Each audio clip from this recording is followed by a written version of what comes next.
तो गांधी विचार, गांधी दर्शन लुप्त होते गए। इसी की बदौलत आज इतनी गिरावट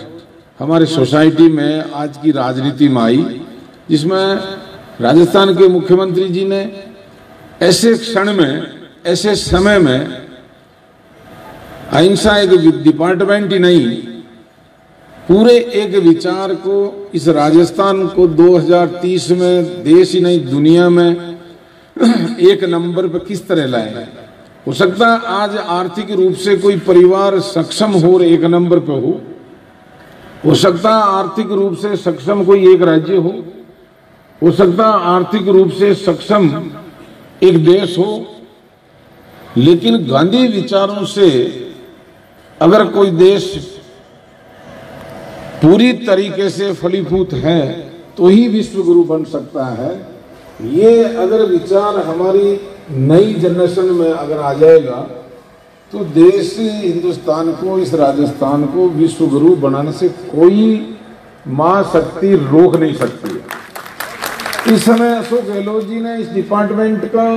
बनाकर राजस्थान के मुखिया के रूप में चीफ सेक्रेटरी को इनका अध्यक्ष रखा, पूरे राजस्थान का। हर जिले में जिला कलेक्टर साहब को इसका अध्यक्ष रखा। गैर राजनीतिक इस डिपार्टमेंट का गठन करके आज ये चीजें हमारे सनातन धर्म में, हर धर्म में जुड़ी हुई है, चाहे हिंदू धर्म, वैष्णव धर्म हो, चाहे जैन धर्म हो, चाहे हमारा सिख धर्म हो, चाहे फारसी हो, चाहे क्रिश्चियन ईसाई हो, चाहे इस्लाम हो, तमाम उन धर्मों में गांधी दर्शन मौजूद है। इसीलिए ये देश अलग अलग भाषा, अलग अलग वेशभूषा, अलग अलग जातियां, अलग अलग धर्म को मानते हुए भी मेरा भारत महान कहलाने का जो अधिकार हमें मिला वो केवल गांधी दर्शन से मिला हुआ है। हम सबकी, युवा पीढ़ी की जिम्मेदारी है कि इन विचारों को घर तक, गांव तक ले जाएं तो निश्चित रूप से देश मजबूत होगा। आज आप उन समय का इतिहास के पन्नों को पलटो तो आप जाकर देखो कि देश की आजादी में कई ऐसे योद्धाओं के नाम भी हैं। जब 1857 की जब क्रांति की शुरुआत हुई तो असंगठित रूप से हिंसा के माध्यम से कई राजा महाराजा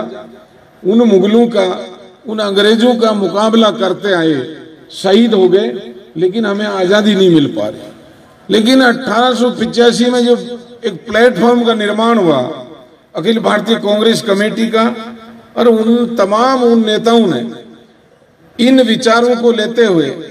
आगे बढ़ते गए, फिर भी उनमें कई ऐसे गरम दल के विचार थे जिससे ये आजादी मिलने में उनका भी सहयोग रहा, लेकिन हिंसा ज्यादा थी। लेकिन जब